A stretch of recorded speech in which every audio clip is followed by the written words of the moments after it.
World out there.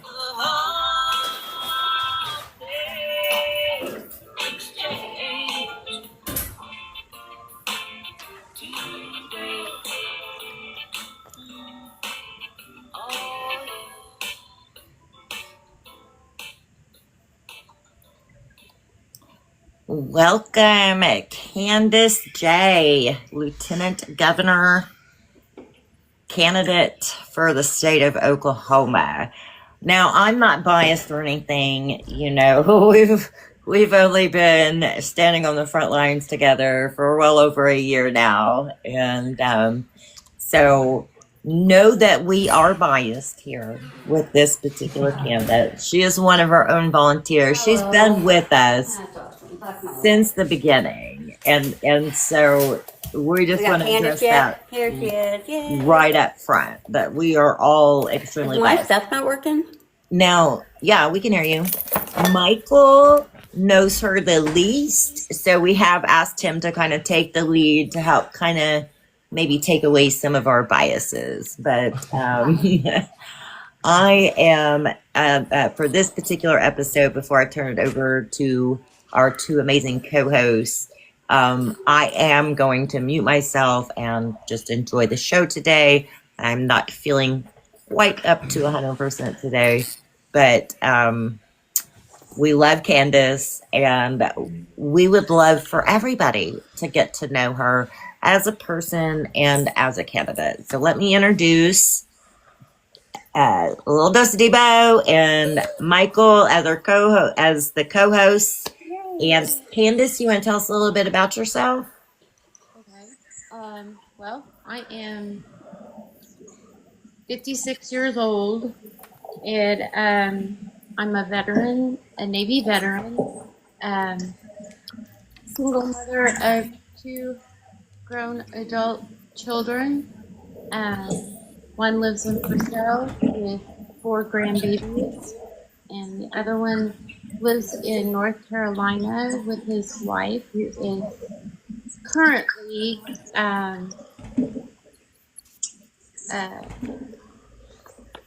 overseas.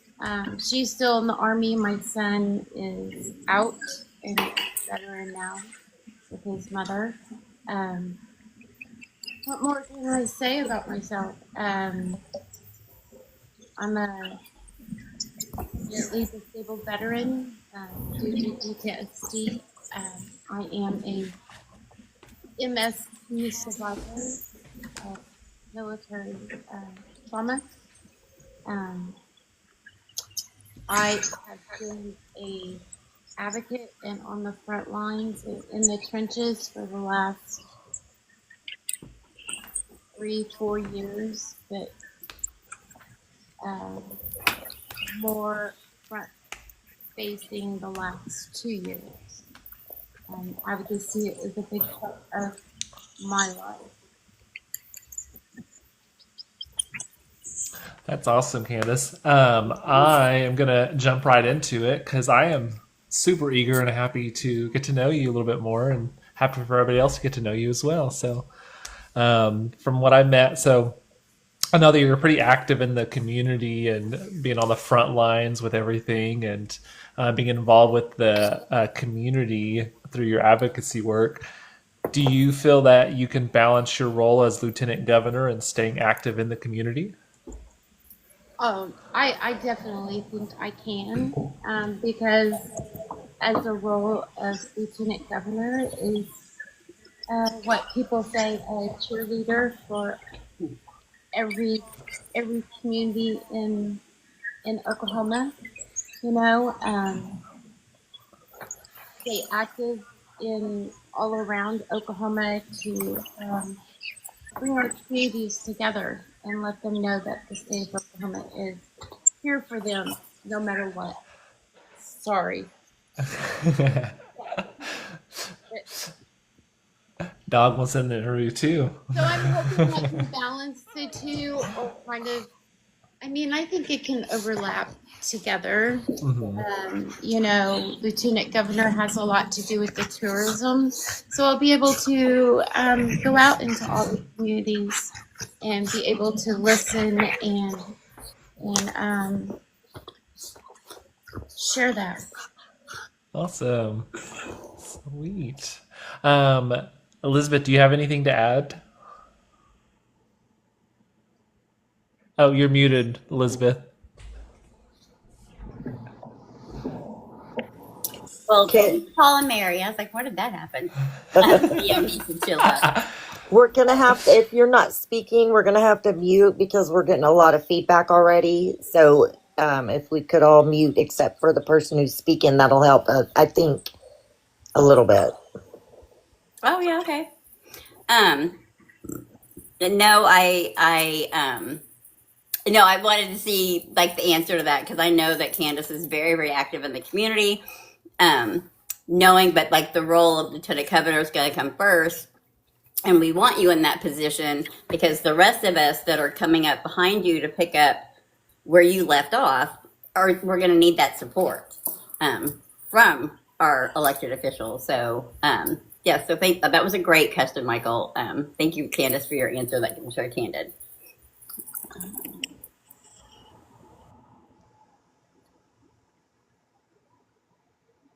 You're up, Michael. Sweet. Awesome. I just wanted to also ask, with your role as a lieutenant governor, how do you plan to approach conflict with a sitting governor? With the state governor, With a sitting governor, yeah. well, you know,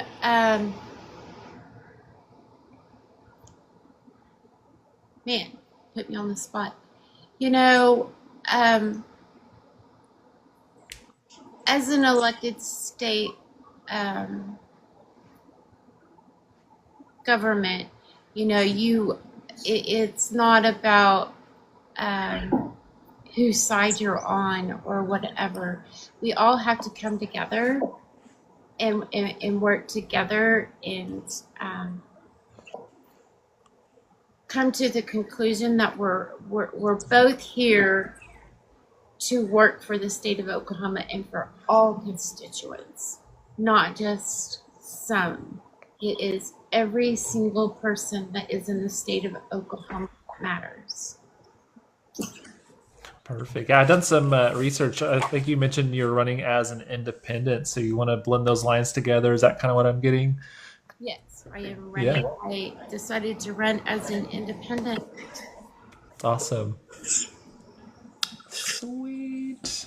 So, Candace, what was that deciding factor on why you decided to run as an independent? No,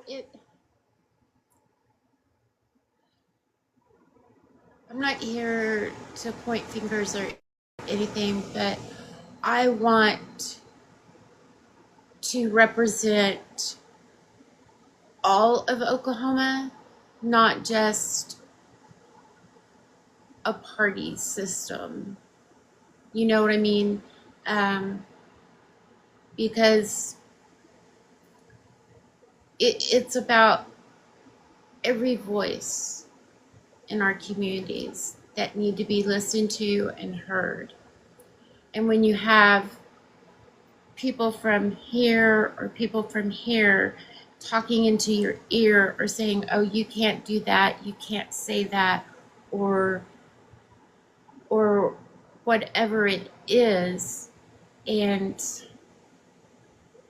that was really my deciding factor because it's about the people in general.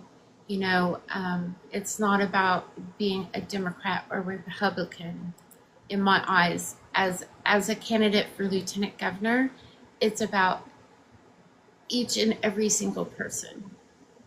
And it's not about who's over here or who's over there or whatever. I love it because that's exactly what we need, some unity and not so much separation. I feel like our unity has kind of kind of gone down. So I love that. Thank you for explaining that. I know that people were wanting to know. Inquiring minds are asking.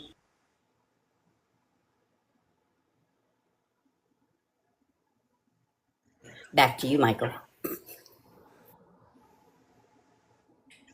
Sweet. Yeah, I do love your answer. That was a really good answer, Candice. So, let's see what else I've got for you. How do you see your role of Lieutenant Governor evolving to better support Oklahoma's economic growth and improve quality of life for everyday Oklahomans? That means getting out into the community and hearing what their concerns are and what we can do better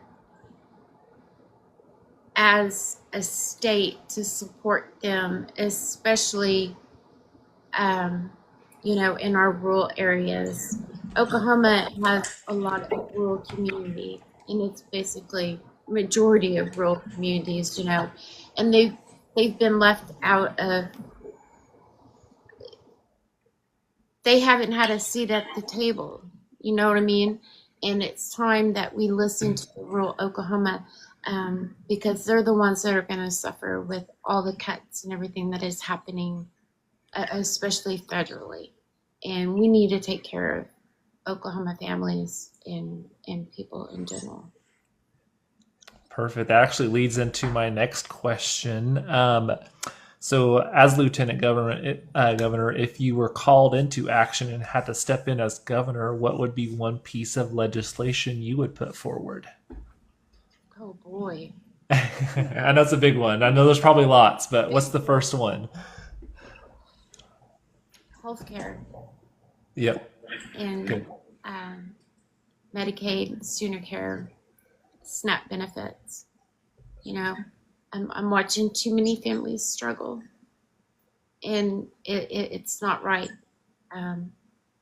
We need to take care of our own, and expanding that and making sure that everyone is taken care of. Perfect. I do see some questions in the chat. Let me just scroll up. I see a comment that said they're wondering about running for councilwoman in their area, but have no clue to where to start. Do you have any advice for them? Check in with the what do you think about where you need to look in your district to see where your council is, and then you can look up and see if that ward or district is up, because city council is divided in different, I think they call them wards, don't they?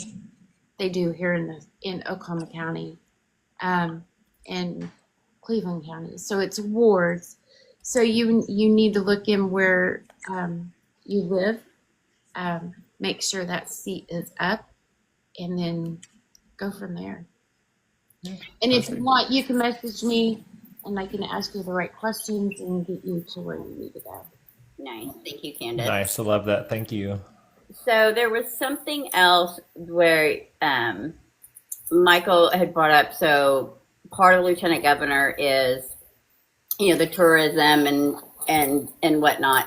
And so kind of co-occurring here with this question, like we know that the state used to be a blue state, and now it's mostly red. So, and how are you planning on maneuvering that? So my kind of question with that also is, like, because your position has the travel and tourism, is that something that could help turning the state blue? Well, it's not so much as turning blue or being red. Our issue in the state of Oklahoma is that we have the lowest voter turnout. The lowest voter turnout. People need to get out and vote. Um, if people would get out to vote, we could turn this state. We could turn it. But people have been pressed upon that, oh, well, we're a Republican state, we're the reddest state, so what's the use? That's the kind of thinking that's gotten us where we are today. That's where it's gotten us a Ryan Walters. People need to be involved and need to get out there and hit them polls. Get out there and vote. That's why I also think it's very important, because we do have a lot of an older generation and an expounded disabled community, to where that mail-in ballots are very important for those two communities, and we need to keep that. We need to keep that, and to make it more accessible for elderly and older generation. So, and I know that, because this will be a big part of the election, right? Like, we want people to get out and vote. We do. We're just dropping like flies. We're the worst in the nation and all these things. And so, because this has also been one of my big questions is, what can we do? What can we do to encourage? Like, what would you're the candidate. So what would you let the community know? Like, how would you tell us, like, hey, like, get out and vote, or mail in ballots? Like, what would be your position or ability to do something? Well, our younger generation is a low voter turnout, to be honest. And, when I went to high school, that's where I registered to vote. As soon as we turned 18, they helped us register to vote, and we don't do that anymore. I mean, I know there's organizations that do the voter registration in high schools and stuff, but it's not like it was years ago. We have no civic engagement anymore.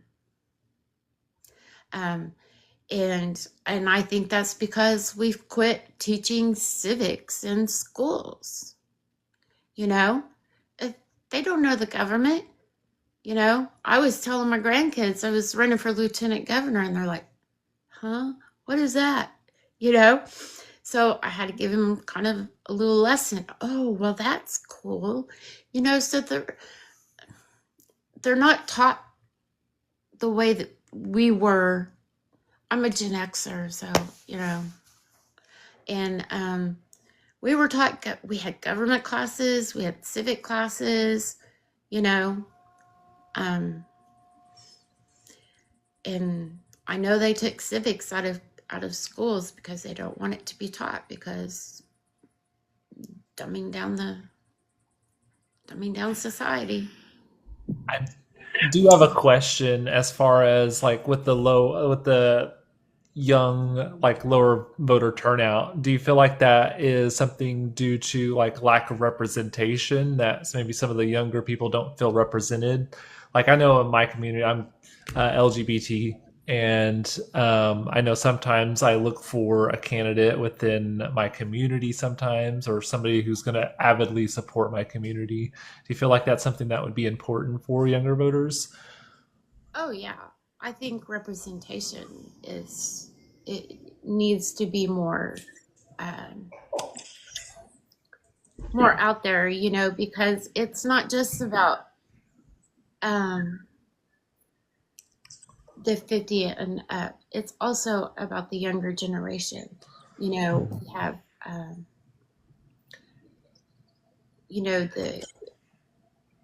we have gone from being involved to not being involved because it is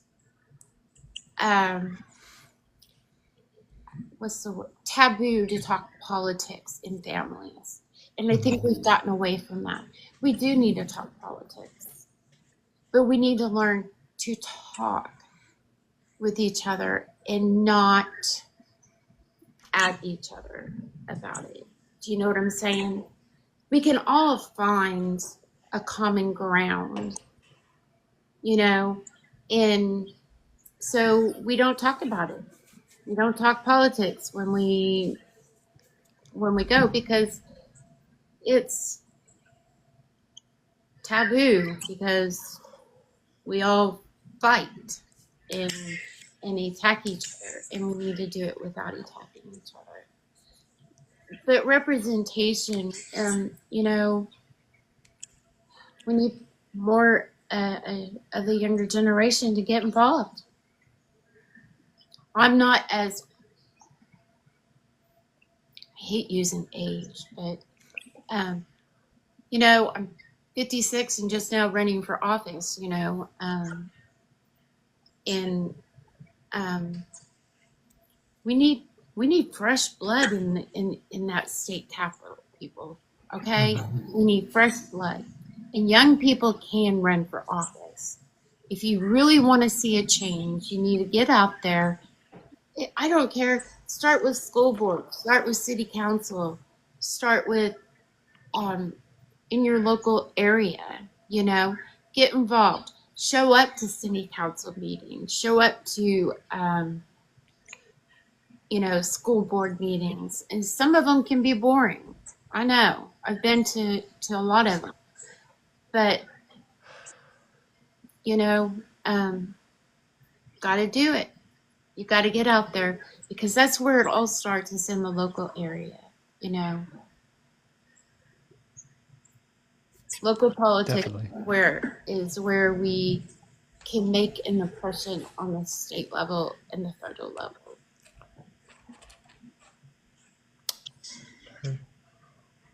Let's see. I agree, Sharon. I think I wouldn't say a bill, but yes, education has been a very big thing for me the last 2 years. I've showed up at that State Board of Education meeting every month for the last 2 years, and civics really needs to be put in there. There is an organization. I have some handouts, but I'm in the middle of moving, so everything's packed up. But yes, civics definitely needs to be taught. I think starting in 7th. Yeah. Perfect. So, Elizabeth, do you have anything to add? Yes and no. I was going to talk about representation, but not quite sure if this is a good time. Is that okay to bring that up now? So we're gonna. Here's the thing, you know. I adore Candice so much, and so yes, I am biased because I have been along her side the last 3 years.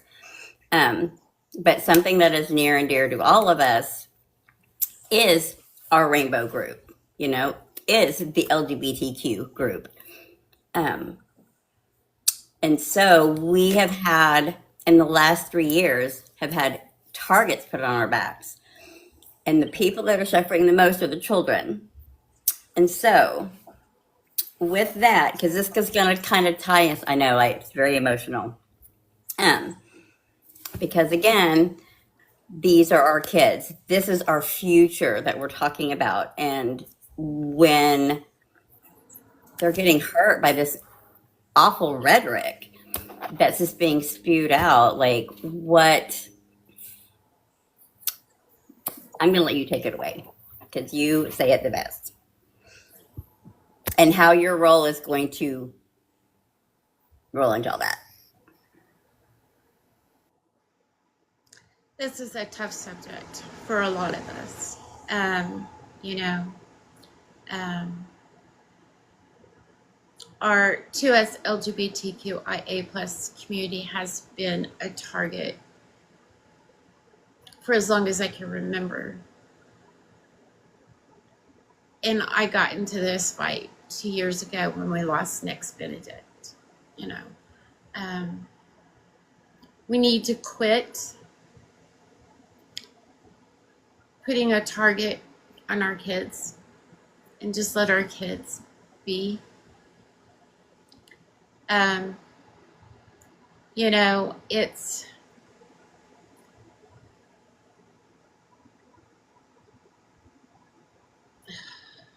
is such a touchy subject when it comes to politics, if you know what I mean.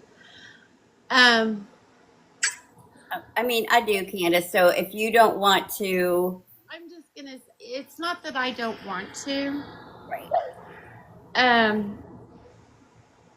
It's a dangerous world we live in right now. Even as adults, because we've seen the attacks that have happened to our trans and non-binary adults.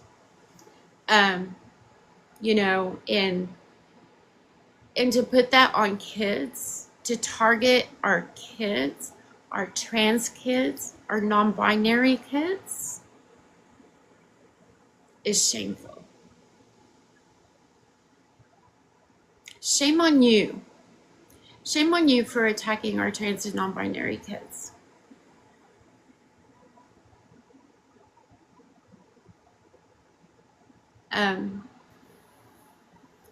You know, there's no, and all this hateful rhetoric that's going around from whomever or wherever is flat out wrong. Do your research. No, if you don't know the community, then you don't need to be speaking out on that community. Because you know what? In our schools, there's no surgeries being done. There's no gender affirming care in schools. Schools, they're just teaching our kids. Just let our teachers teach our kids. And give them the resources they need to live a well, productive, educated life. Give them that roadmap to live the life that we've all dreamed about. You know, the American dream. Where is that American dream? And they're taking it away from our kids. You know, you ask kids nowadays, what do you want to be when you grow up? And I'm talking a 12 or a 14-year-old. They don't know. And by then we were like, oh, I want to be a teacher, or I want to be a fireman, or I want to be a doctor. And now it's not, we're not giving our kids hope. And teachers give our kids hope for a life that they can live happily and not have to struggle. You know, they need jobs. I don't care what kind of job they want to do. You want to work at McDonald's, you want to be a manager at McDonald's, go for it. But we need to raise the wages. Wages are don't even get me started on wages. Well, that was my next question, so. Get started, girl. We're here for it. Well, We're here no, for you. No, You did the interview with Sean, and I was like, oh, yes. Yes. You know, let's raise these wages so people can live happily and secure. You know, we're all one paycheck from being homeless. I know I am, you know. So, yeah. Well, and so because we have a housing epidemic, we have our housing crisis, we have a homelessness, unhoused crisis. And so I've had this conversation, right? Of, well, McDonald's is just a starter job. And I said, yeah, but is it though? Because you talk about those people, right? Whatever those people are, whether you're intellectually disabled, whether you're struggle, whatever, right? So whatever those excuses are, that you want these people to have you don't want your taxes to go towards their stuff. You want them to have a job, but you don't want to pay them enough at that job, whether it's McDonald's or, whatever that looks like. So I know that we have the federal minimum wage. But I do know that some states, also have their minimum wage. So what can you do as Lieutenant Governor to help us increase our wages in Oklahoma so that we can survive? So for any initiative that's going through legislation to increase wages in the state of Oklahoma, I made $7.25 an hour. I'm 56. But when I was working, before I ever had a family or anything, it was $7.25 an hour. And nowadays, what do you have to have? A $30 an hour job to even make it? To pay rent, to pay your utilities, to pay for your car, your house, your car insurance. And $7.25 an hour is not cutting it. And then you put on top of it health care. You have to pay for your health care, employer health care. Who can afford it? So yeah, be on the lookout for a wage up, because it's coming. And it's supposed to be on the ballot next year. So I really encourage everybody to do your research on it and get out there and keep your eyes on the ballot for it, because it definitely needs to happen.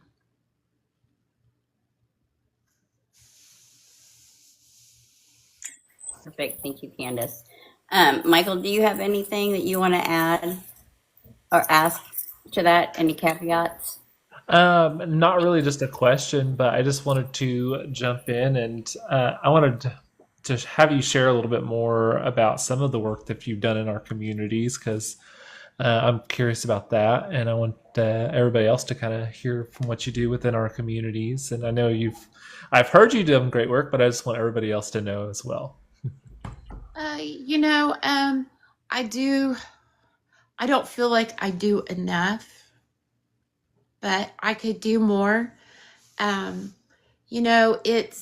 It's getting out there into all the communities. I have volunteered with ACLU at a few of their events. As you know, I started with Defense of Democracy of Oklahoma, which is public education for all. And we switched. The people that I started with in Defense of Democracy, we are Oklahoma Education, because Oklahoma just exploded under Ryan Walters. So that's been near and dear to my heart. And then I got involved with the Poor People's Campaign for a while. As a candidate, I can't be part of their coordinating committee anymore. But I still highly support the Poor People's Campaign. They do tremendous work especially with legislation, contacting your representatives, your senators, Congress, all of them. organizing Okies, of course, really got me started into mutual aid. We are always collecting things to help our communities or people that need help, finding a safe place to stay or a meal or, whatever it is, or their car broke down, they need help. So, it's just knowing where they're coming together with different organizations to have those resources that when somebody needs something, we are able to share those resources with them to help them, what their need is. Cleaning up our communities. We've picked up trash in a couple of parks. Collecting food for OKC Mutual Aid is a really big thing for me. They go out every Sunday and feed the homeless. They cook the meals and they take them out. We're preparing, as organizing Okies, we're preparing for the winter months coming ahead, because it gets cold and our homeless are really going to suffer because Oklahoma winters can be brutal. So, and then getting out there when there's a town hall or a city hall or anything to where community leaders are meeting up, to let them know that we're here to support them and to hold them accountable. It's important to be involved in all your communities. I've done training with CRN Oklahoma to help with, our immigrant communities that are being targeted by. I'm sorry. No, I appreciate you expanding on that. I really think it shows true to your heart and that you really have a passion for everyone. So I appreciate you expanding on that. Elizabeth, do you want to add anything? No, not on that. But I did want you to touch on the mental health part. In what aspect? Oh, well, you know what? Okay, I'm gonna get personal because that's the only way I can say why this means so much to me. I suffer from PTSD. I was unhealed for many, many years, and that caused trauma in my kid's life. I was sick I was 34 years old, and it was like overnight I couldn't even get out of bed because I was so sick. And thankfully, back then I was able to get the mental health care I need. And slowly and surely mental health care has dwindled, and I have seen the struggle. My daughter suffers from mental health, and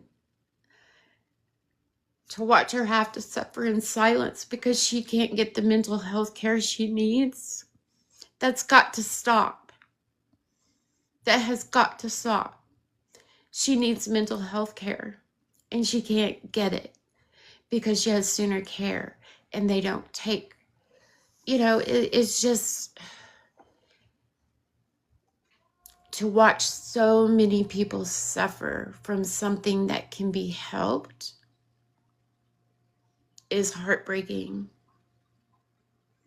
They need mental health care. And that's why a lot of our people are homeless, because they're not getting the mental health care they need. When it comes to our homeless, it's a community effort. It's healthcare, it's mental health care, it's jobs, and it's giving them a safe place to lay their head. How hard is it? How hard is it? But no, it is the billionaires that need their money. Pharmaceuticals. Let's get on big pharma. You know, they make it hard for people to get the medicines they need, especially if you don't have health care. Not only that, like there are people actively trying to decide what medication they're going to be able to do without. And I am one of those people that are actively going through going, well, can I do without this? Or because I'm not going to have a choice, right? Because now we're increasing. Health costs have gone up. Health insurance has gone up. Who can afford health insurance? I know I can't. I'm blessed, and I do not take it for granted that I have VA care. But let me tell you what, it's not 100%. But I do get my care, and I can't take that for granted. Because without VA healthcare, I would absolutely die within 12 hours because I'm a type 1 diabetic. They pay for my I have an insulin pump, thankfully. It has saved my life. And without it and without the VA, I couldn't afford insulin supplies because it's just not. I mean, you would have to have you'd have to make thousands of dollars a month to be able to afford it. And parents are suffering because do I buy my kid their insulin supplies? Can I afford my kids' insulin supplies this month? And then end up homeless because they have to pay insulin supplies instead of their rent. It's not right. Or have a mental health crisis because you can't afford your medicine. Correct. And having the proper mental health people in line instead of like, oh, you feel like this, let's shuffle you through a unit instead of like, hey, can we have like a more in-depth conversation? I love your viewpoint. Thank you, Candice. Healthcare should be a human right. Absolutely. Absolutely. Absolutely. I mean, look at Israel. They have universal health care thanks to the United States.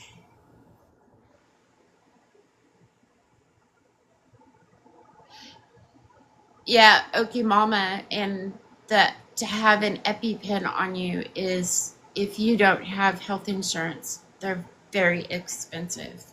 And that's ridiculous because it costs pennies to a dollar to make the EpiPen, but yet they're going to sell it for $300 to $500. And you know they do have insulin that you can buy at Walmart that's like $25 or something, or it was $25 when I needed it.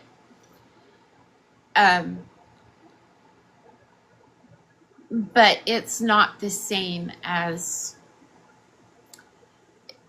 it's just a watered down solution.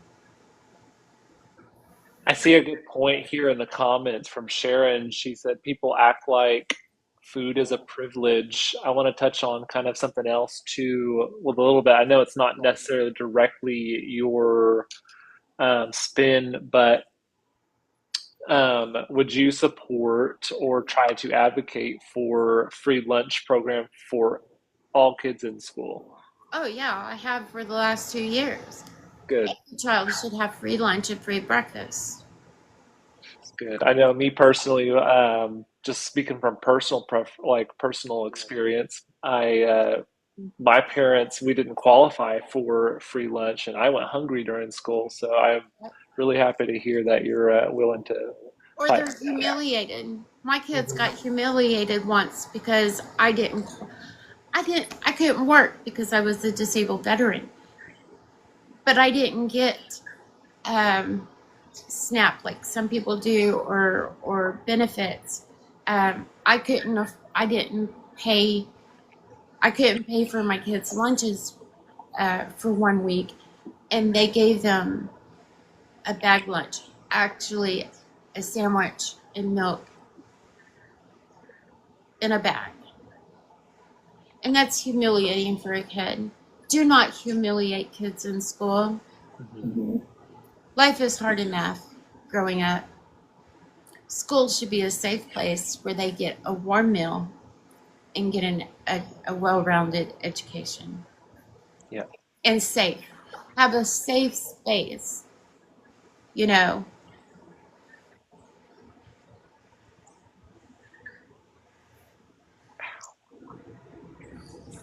Sorry, I had some technical difficulties there. But no, I appreciate you expanding on that for sure. That one came true to me for just my personal. I've been out of school for over 15 years, but I mean, I still carry that and carry that with me. So I'm hoping that we can end the struggle for the kids. So I'm happy to see that you're willing to jump on that as well. Yeah, kids should not be struggling. And I haven't visited any yet, but I do know there's a community school, what we call community school, in the Tulsa area. And it's just a well-rounded school that supports the family of the child to, you know, the kids and the family. And, you know, they've made up to where that they've passed it to where that schools cannot give parents resources to help outside of school if their kids are struggling. That's awesome. I'm sorry, what? They're not supposed to be allowed to give resources to help families that are struggling in schools. Do you know what I'm saying? Yeah. Wow. They can't give, you know, just, you know, like social work or anything like that, because, you know. I feel like that's new. Is that new? I think so. Last year or something. Yeah, it was last year during. That was one of Ryan Walter's I must have missed that. What? flyers. I'll have to look for it. I'm just wow. It was one of the new rules that he put in last year. Wow. Admin rules, whatever they call them. Sharon said I have words for him. I think we all do. Well, hopefully the new one can come. Hopefully, I always have little faith. It's cruel. It is cruel. And, you know, I listened to some friends of mine, you know, that I met through CRN with art immigrant students. You know, a lot of them are scared to go to school because they're afraid to come home, that their parents won't be there, or whatever, you know, or it's just school supplies. Oh, I can go on and on, y'all. So, oh, and this is because I live alone now. This is his name is Leo. He's like, oh, mom. So cute. Elizabeth, before we wrap up, we're coming up on the 8 minutes. Do you have anything else you want to add before we ask our final questions? Uh-oh. Actually, I think I'm good. This was very good, Candice. Thank you so much. I'm so glad you came on. It was a very You get finger snaps. We love it. Finger claps. That's the highest honor. I know. I'm over here like I can't snap very well, especially. Anyway, This is all I can do. My fingers don't snap. I've had trigger finger in my hand, Like this, because my thumb doesn't work right. Yeah. Well, perfect. So I would like to wrap it up with Candace, if you want to have any last minute statements, and then also where can we support you and how can we support you? I am working on my fundraising platform. I haven't gotten it up on the website yet, but you can visit Candice J 4 as in the number 4 OK.com. We just got a brand new website. She did an amazing job. Um, get to know me a little more. There's pictures and my platform, and all that. You can get involved. There's a Google sheet on there, a Google form on there that you can fill out and help us get involved, help us build our team. So I am in the process of moving to my mom and my dad's. They live out in the country, they're getting older, and I don't want them all alone out there. So I'm moving out there with them. And so after I get moved and everything and get settled in, and we're going to hit the road running, people. So look out for me in your rural areas. Come out and visit with me. I tried to hit different things. I'll be, if there's a rally, you know I'm going to be there. Leo said, "Come join us too." It is October 18th at City Hall, downtown City Hall, from 10 to 12:30, and it'll be an amazing day. It's going to be awesome. Oh, Candace, I do see a last minute question. Pelagroso wants to know, what is your opinion on the kids in school that their parents have been taking away by immigration? So, My opinion, it is yeah. wrong. It is wrong. It is wrong what they are doing to our immigrant community. They say they're taking away criminals and gang members and stuff. No, they're not. They're taking away parents. They're taking away workers. They're taking away business owners. It is just flat out wrong, because majority of these people have been in this country for years, for many, many years. And that's going to hurt. That hurts us all the way around, because it hurts our economy. It hurts our housing. It hurts all of it when you're attacking our communities, our immigrant communities, all the way around. Just like they said, you come for one, they're going to come for all. And we have to put a stop to it. We have to put a stop to it. Use your voice. They're supporting a genocide. Y'all, I could just go on and on. You want to comment here? Is this Amanda? Wanted to know how she can help. So if you want to tell her how you can go on the website, and if she wants to help, like with the organization, how she can go on the link tree in the bio. But I want her to go tell you about your website again. My website? Yes. Is that what you wanted, Amanda? I heard yes. I saw yes, but I'm not sure. Sharon, they've been coming for the Black community for many, many years. Oh, yeah. They're already coming after gay marriage. If you think they're going to stop at that. Yes. And, the Supreme Court is supposed to be, I know I'm going to hit a very touchy subject for some people, but they're going to be discussing about the ban on conversion therapy. Y'all, this is not good news. They came for abortion.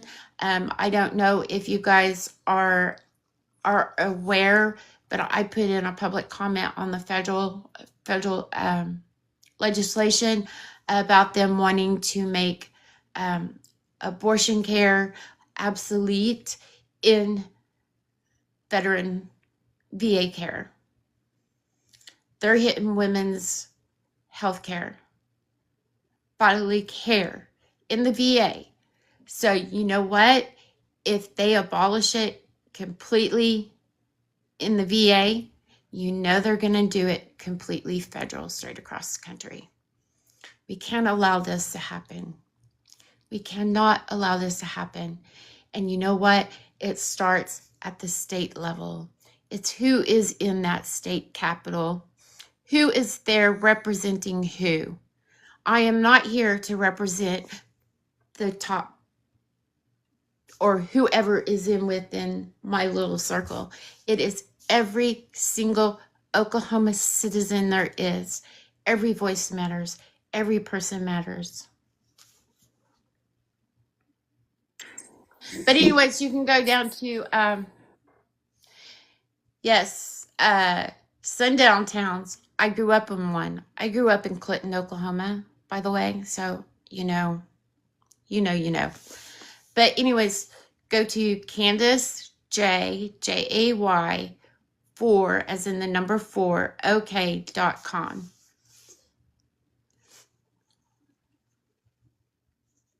Sorry, I went on a tirade. No, we're here for it. It's your hour, girl.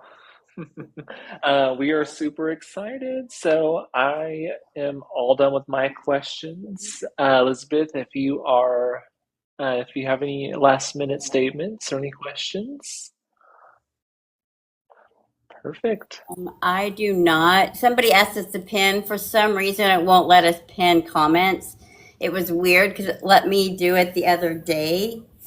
I don't know. It's randomly won't let us do things. And then, but that's it. I'm so glad that Candice came on here. I really appreciate you. Loved what you had to share. Again, I'm really biased, but Appreciate y'all letting me come in. who? I appreciate you guys letting me come on. Yeah, absolutely. Listen. Actually, been really public about it. So. Yeah, and then so I guess we'll be next week. We'll be at the second story bookstore, Second Chance.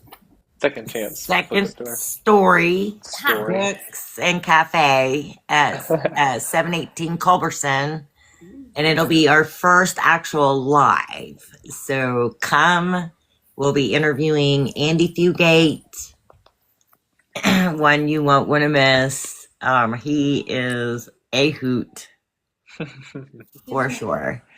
And so come out, support Andy. Yeah, there you go. Starting this Friday, Saturday, we have our yard sale, bake sale, food drive, and mutual aid event. So come out. We have Yes. amazing things to be at that garage sale. Yeah. Antique furniture, mini booths, Indian tacos. Yeah, it's gonna be wild. And then next weekend, and then Wednesday is Humpday Exchange with Andy Fugate. It'll be our first in person, so make sure and come out for that. And then Saturday is the 18th, and everybody should know by this time what the 18th of October is, right? All over the state. No Kings. No Kings. So wherever you're at, there is a No Kings near you. I promise. If you think there's not, look again. They're popping up everywhere. So come out for a No Kings. For sure. Yeah, and I think that Oklahoma is speaking at McAllister No Kings, and then Yes. Michael and I are at the Rural Pride, like right after.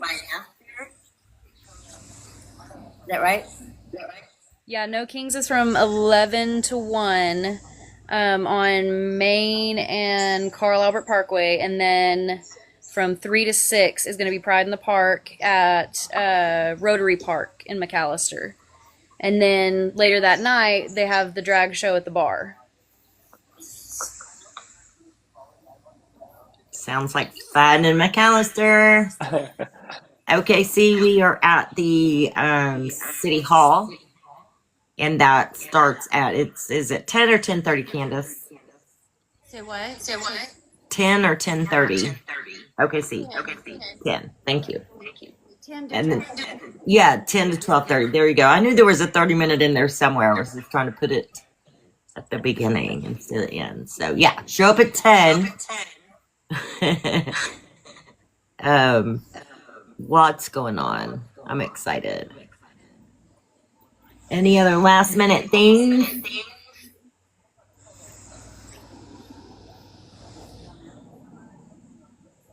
Ready to play our song out? I'm ready.